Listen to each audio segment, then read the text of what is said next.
আমি এটা ঢেকে দিব এবং 5 মিনিট পরে চলে আসবো। তো ফিরে এলাম 5 মিনিট পর। আপনারা দেখতেই পাচ্ছেন আমার এটা কতটা সুন্দর হয়েছে। তো আমি একটু নাড়া দিয়ে দেবো।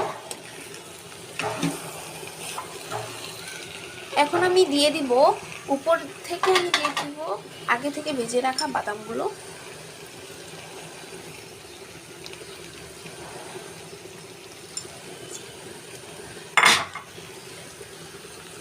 দিয়ে দিব কুচি করে রাখা মোরব্বা এবং কিশমিশ।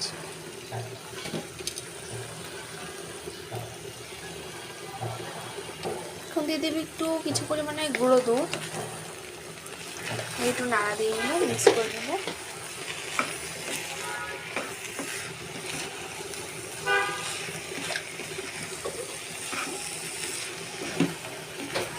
তো আমার এটা হয়ে গেছে, এখন আমি এটাকে পরিবেশন করে ফেলবো।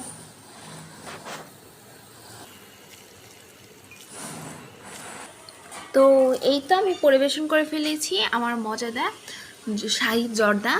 তো আপনারা দেখতেই পাচ্ছেন এটা কতটা লোভনীয় হয়েছে এবং এটা কিন্তু খেতে অনেক মজা হয়েছে। আমার ফ্যামিলির সবাই কিন্তু এটা একদম চেটেপুটে খাবে, কারণ তাদের সবার অনেক পছন্দ এই জর্দাটি। তো